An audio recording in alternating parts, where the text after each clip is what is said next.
Bonjour, chères belles âmes. Me revoilà. J'ai le sourire aux lèvres en commençant ce podcast.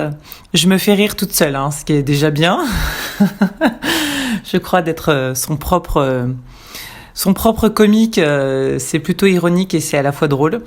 Je rigole parce que je me sens très inspirée de vous partager plein de sujets en ce moment.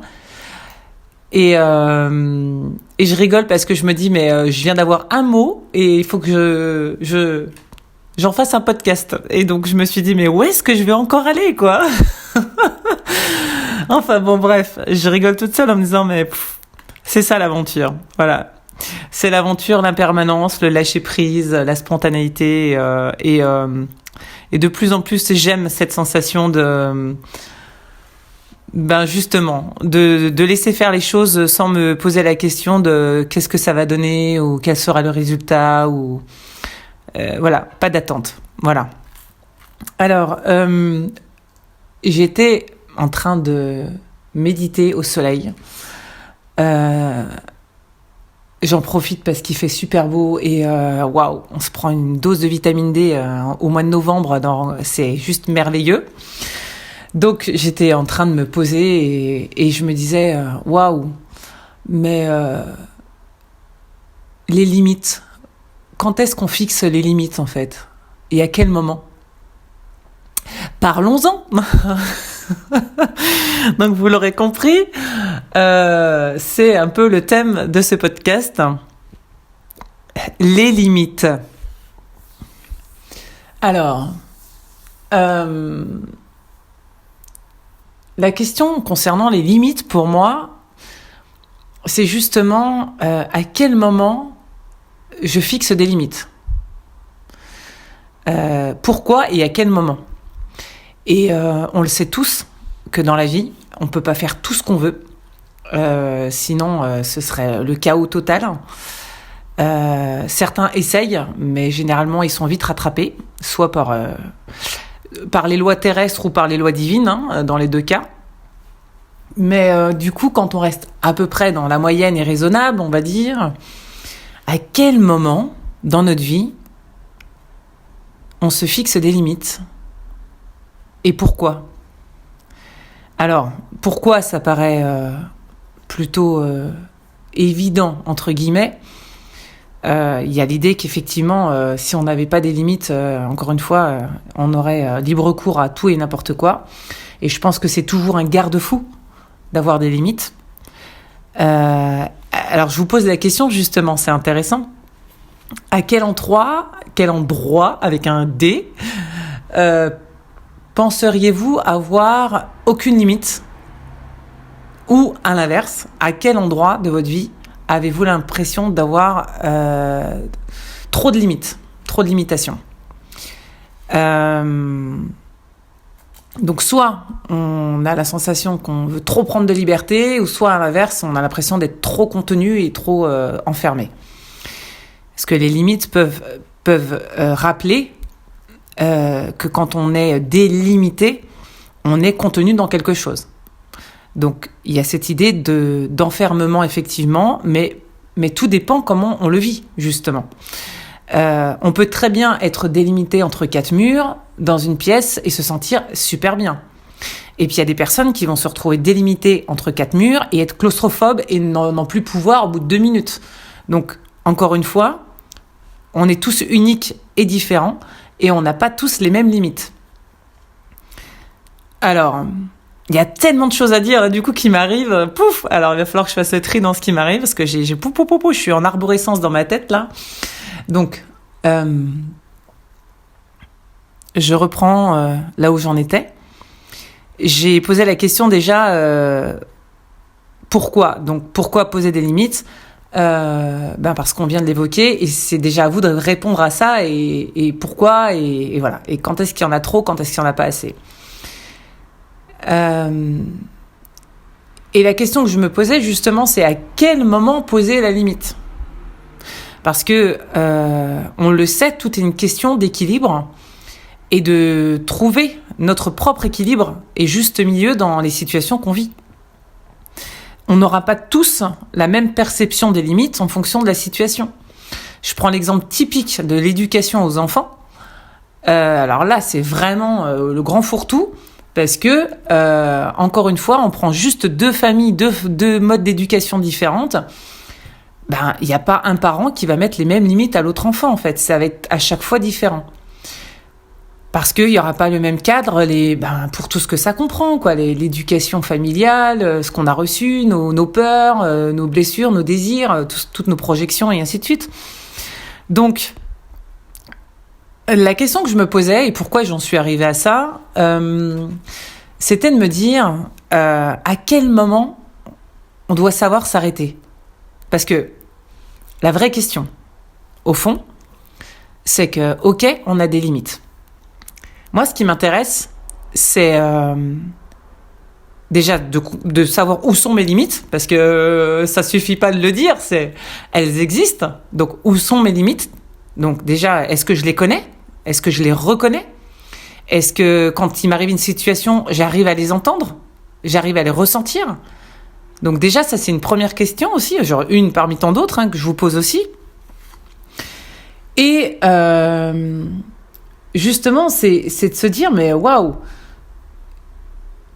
j'ai en moi des parts d'ombre et des parts de lumière. Et j'aime bien cette idée que il y a un peu la frontière entre les deux, vous voyez, une frontière invisible, mais il y a toujours comme les deux pièces les deux faces d'une pièce de monnaie. J'allais inverser les mots. Comme tout qui comporte son ombre et sa lumière, mais indissociable. Et donc, un peu comme l'histoire de la balance qu'il faut réajuster en permanence pour essayer de trouver l'équilibre au milieu. J'aime cette idée que à quel moment je franchis la barrière. Donc, à quel moment je franchis la limite. Alors, j'ai envie de dire, dans ce que j'entends et ce que je ressens, c'est qu'il y a deux formes de limites. Comme dans cette dualité qu'on vit toujours en permanence, ombre et lumière. Il y a une limitation saine et une limitation malsaine. C'est-à-dire, celle qui pourrait être saine, c'est par exemple justement franchir l'obstacle. On est face à une limitation, mais on sent bien que c'est pas une limitation réelle dans le sens où elle est plus limitante, freinante, enfermante que élévatrice. Donc dans ce cas-là, elle devient une barrière saine parce qu'elle nous oblige à accepter de dépasser nos limites, donc dépasser nos capacités pour aller de l'autre côté. Et peut-être que là, c'est passer de l'ombre à la lumière en se disant « Ok, là, j'ai compris que je suis trop dans mon ombre, je suis trop dans mes peurs, je suis trop dans des angoisses, dans des choses qui me maintiennent dans une forme d'état figé. C'est vraiment, merci mes guides, j'ai vraiment l'image du mouton qui saute par-dessus la barrière, quoi. Vous voyez, on a tellement eu ces clichés, les moutons qui sautent par-dessus les barrières. Et c'est cette idée, je reprends ma liberté et hop, je saute par-dessus. Parce que j'ai décidé que je me laisserais pas enfermer dans une clôture ou dans un truc. Donc, ça peut être très sain à partir du moment où ça nous porte, ça nous soutient, ça nous élève. Ça, je trouve que c'est du coup, c'est une limitation enfermante. Vous voyez, donc qui passe de l'ombre à la lumière. Par contre, il y a forcément, dans l'autre sens, une limitation et des limites qui passent de la lumière à l'ombre. Et là, je trouve que c'est très intéressant parce que, justement, à quel moment on pose la limite ? À quel moment on dit stop avant que ça s'empire ou on sent que ça va être trop tard ou ça va être trop dangereux, risqué et que ça va devenir sombre, justement.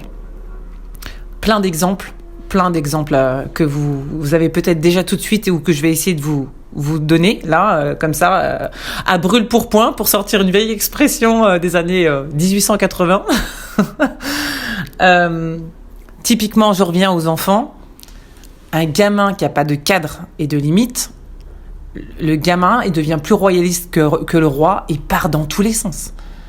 Je veux dire, ça devient du grand n'importe quoi et ça en fait un gamin qui pense qu'il aura tout ce qu'il veut quand il veut. Enfin, vous voyez, il y a quelque chose j'apprends pas dans le cadre et les limites, mais avec des règles de vie saines. Donc là, effectivement, à quel moment je pose la limite avec mon enfant ? Alors là, c'est encore propre à chacun et subjectif, mais c'est à quel moment moi, à l'intérieur de moi, pas au regard des autres, de la société, de qu'en dira-t-on. C'est à quel moment, là, à l'intérieur de moi, je sens la limite. Parce que mon enfant ne la connaît pas. Et que si moi, en tant que parent, je ne guide pas mon enfant pour lui poser la limite, il ne saura pas comment faire. Je suis là pour lui apprendre, pour le guider, pour lui montrer. Donc, déjà, être capable de le faire pour ses enfants, en se disant, voilà. Et puis après, il y a plein de manières de l'expliquer, de le faire pour l'enfant et tout ça. Moi, il y a quelque chose que j'aime toujours dire à ma fille, quand on a des situations où je pose du cadre et des limites, je lui explique que je ne le fais pas contre elle, mais je le fais pour elle. Je lui explique que même si sur l'instant c'est frustrant, c'est pas agréable, ça lui crée des émotions, de frustration, de colère, de ce qu'on veut, je lui dis que je le fais pour la protéger. Je ne le fais pas parce que j'ai envie de l'embêter ou lui faire du mal. Tout au contraire, je lui dis, tu comprends peut-être pas maintenant, mais je sais que je le fais pour ton bien. Et ça, je lui explique toujours. Je ne fixe jamais une limite sans expliquer. Après, je n'y passe pas 3 heures. Je lui dis juste, voilà pourquoi. Voilà. C'est pour toi, mais c'est important que ça soit comme ça. Donc, expliquer pourquoi, c'est aussi très important. Que ça soit pour nos enfants ou que ça soit pour nous-mêmes. Autre exemple, dans les relations humaines, voilà, on sait tous... Tiens, exemple typique, alors là où on va tous être concernés, relations sentimentales. Tiens, bam bam, on me montre vraiment les exemples les plus clichés de comment, à quel endroit on pose les limites dans la relation à l'autre, au couple et tout ça. On a tous nos parts d'ombre, on peut pas les enlever, on les a. L'important, c'est de pouvoir les regarder avec honnêteté, avec amour, parce que je trouve que voilà, c'est pas le but de se mettre des coups sur les doigts et de se flageller, surtout pas. Je pense que c'est juste important de les reconnaître.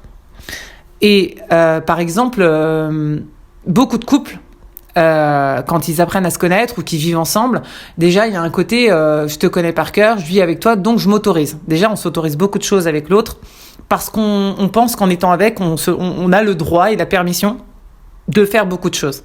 Alors, moi, je suis pas trop de cet avis-là parce que je me dis, c'est pas parce que t'es plus familier avec quelqu'un que tu dois tout t'autoriser. Tout, je sais pas si j'ai tout dit, mais tout t'autoriser. Parce que j'ai fait la liaison. Donc, c'est pas parce que on connaît bien les gens qu'on doit se permettre de tout dire et faire n'importe quoi. Dans de nombreuses situations, je pense qu'il y a des couples qui se cherchent beaucoup dans leurs limites, justement, parce que à quel endroit je t'autorise à rentrer dans mon espace intime, par exemple, et à quel endroit je n'ai pas envie que tu y rentres. Et l'intimité fait partie de ces limites. L'intégrité physique et morale fait partie de ces limites. On n'a pas tous les mêmes limites d'intégrité physique et morale, et on n'a pas tous les mêmes limites d'intimité. Donc, je vous pose la question, à quel endroit vous autorisez quelqu'un à rentrer dans votre intimité et jusqu'à quel moment vous autorisez quelqu'un à entrer dans votre intégrité physique et morale. Et ça, quand ça nous heurte, on le sait tout de suite. Le corps réagit. Il y a quelque chose, de toute façon, dans un signal d'alarme qui réagit. Exemple typique, les couples qui regardent dans les portables des autres. Voilà. La question est de se poser à quel moment on s'autorise à faire ça et à quel moment on dépasse la limite, en fait, de rentrer dans l'intimité de l'autre. Parce que le téléphone de l'autre, c'est son intimité. C'est son intégrité physique et morale et c'est ce qu'il vit. Donc, quand on vient se poser la question, où est la limite saine ? Et du coup, elle devient malsaine à partir du moment où on passe de la lumière de « je suis dans la bienveillance » à « parce que j'ai des peurs, parce que j'ai des angoisses, parce que je passe de l'autre côté et du côté sombre. » Et là, je le fais pas pour la bonne cause. Je le fais pour essayer de me rassurer ou pour enflammer mon émotion qui est trop ravivée et qui a besoin d'exploser. Donc, il y en aurait des tonnes d'exemples à donner dans plein de situations, que ce soit même entre collègues, entre patrons et employés, entre parents et enfants, dans les deux sens, hein, quand on est enfant de nos parents et puis que on sent que voilà, la limite elle est pas très saine et elle peut venir à plein d'endroits différents. Donc je vous pose cette question parce que je trouve que c'est un sujet hyper intéressant. Est-ce que vous connaissez vos limites ? Déjà, est-ce que vous connaissez vos limites ? Est-ce que vous savez les reconnaître ? Et est-ce que vous savez les écouter pour savoir est-ce qu'elles sont saines ou pas saines, pour justement ne pas aller de l'autre côté, soit du côté sombre, ou à l'inverse, les reconnaître pour dépasser cette limite qui était juste un frein bloquant d'auto-sabotage à l'intérieur de vous et qui demande juste à être dépassé. Vous voyez ? Voilà, donc écoutez, vous avez 2 heures, petite copie, feuille blanche et c'est parti. Non, je déconne, je rigole, mais c'est très intéressant en tout cas de... je trouve que c'est très intéressant d'en parler. Et moi-même, je pense que je me questionne là-dessus, voilà, parce que on peut aussi avoir des limites aujourd'hui sur certains sujets, et puis on peut les révoquer et le remettre au goût du jour, hein, pour faire une petite mise à jour 1 an, 2 ans, 3 ans après, parce que ce qui a été il y a 2 ans n'est plus valable aujourd'hui, il sera peut-être encore plus valable demain. Donc de temps en temps de faire un petit check sur certains sujets, certaines thématiques. Et puis alors, j'ai envie de vous dire quelque chose d'important. C'est comme un peu l'histoire des valeurs. Je pense que les limites, elles sont propres à chacun. Parce que, allez, je reprends un exemple. Quelqu'un qui a eu des problématiques d'attouchement sexuel ou d'abus ou de choses qui sont corporelles, ne va pas du tout avoir la même limite au niveau du rapport intime et physique que n'importe qui d'autre qui n'a pas vécu ce genre de choses. Et le truc, c'est que comme on est tous différents, à la fois uniques et aussi à la fois complémentaires, ce que je trouve très intéressant au travers de ça, c'est de pouvoir exprimer les choses et communiquer. Alors, surtout dans le cadre de relations privées, c'est-à-dire, et pas que d'ailleurs, et pas que, je suis en train d'entendre que non, c'est valable pour tout, mais l'important, je reprends l'exemple du couple. Très souvent, quand on rencontre quelqu'un, voilà, on laisse faire les choses et puis on laisse venir plein de choses. Et puis généralement, on va dire la structure du couple, le fonctionnement se met en place tout doucement, naturellement et tout ça. Mais j'ai remarqué souvent que le couple n'échange pas forcément sur qu'est-ce qui est rédhibitoire, sur quoi j'ai mes limites, sur quoi, voilà. Et à quel moment on en parle ? À quel moment on est capable de dire à l'autre, voilà, moi à ce niveau-là, ça je l'autorise pas ou je ne peux pas. Voilà, c'est pas acceptable pour moi ou là c'est ma limite. Par exemple, parler d'éducation des enfants. On n'a pas tous reçu la même éducation, donc quand il s'agit de se rejoindre en tant que couple pour aller vers la même éducation, et ça sera jamais la même parce que on va faire encore un tricot de plusieurs fils avec plusieurs manières de voir la vie. L'important, c'est qu'on arrive à être solidaire pour tricoter ce pull et à arriver à le faire avant la fin de l'hiver. Si on n'arrive pas à tricoter le pull à 2, c'est qu'il y a des choses qui arrivent vraiment pas à cohabiter, quoi. Mais la question, c'est comment on peut discuter ensemble, en bonne intelligence, de où est ma limite de mon intégrité physique et morale et de mon intimité. Voilà. Et je pense que c'est valable dans tous les domaines confondus, parce que je prenais l'exemple du couple et de la famille, qui sont communs à tout le monde, mais c'est valable aussi avec tout le monde. Excusez-moi. C'est valable aussi avec vos employés, si vous êtes patron, et vos salariés, vos collègues, et vos employeurs. À quel moment j'arrive à dire ça c'est ma limite, que ça soit au niveau professionnel. Là, mon patron, il m'en met sur le dos et il en met des couches et des couches et des couches et des couches. Combien de fois j'entends des gens me dire dans leur emploi, moi je suis à mon compte, donc je suis mon propre patron, donc j'ai cette chance de réguler ma charge de travail. Mais quand on n'a pas le choix, parce qu'on a quelqu'un qui nous impose les choses d'une certaine manière, quand c'est imposé, à quel moment on a son mot à dire et on pose nos limites, quoi. À quel moment on dit à l'employeur, écoutez, moi, vous voyez, j'ai des qualités, il n'y a pas de problème, je sais faire ça, mais à un moment donné, j'ai des limites, quoi. Et ça, c'est trop. Voilà, je vous le dis clairement, je ne peux pas. Là, vous m'en demandez trop. Et si vous continuez, je vais mettre en arrêt. Ça va pas être possible. Vous voyez à quel moment on fixe les limites. Bon, je crois qu'il y aurait énormément à dire sur ce sujet. J'en ai déjà dit beaucoup. Ouais, 20 minutes 20. C'est ma geek. J'adore ce mot. Du coup, j'arrête là, chères belles âmes. Dites-moi en commentaire, vraiment, si ça vous parle, fixez des limites, connaître vos limites, à quel endroit vous dépassez vos limites, à quel endroit vous le faites pour votre bien et à quel endroit vous le faites pas pour votre bien. Partagez-moi tout ça. Si ce podcast vous a plu, n'hésitez pas à liker, à vous abonner si ce n'est pas déjà fait. Et moi, j'ai juste à vous remercier encore une fois, et 1000 fois, et 10 000 fois, 1 million de fois pour votre présence, votre écoute sur cette chaîne. Et je vous dis à tout bientôt. Voilà, prenez soin de vous. Je vous embrasse très fort. À tout bientôt. Ciao, ciao.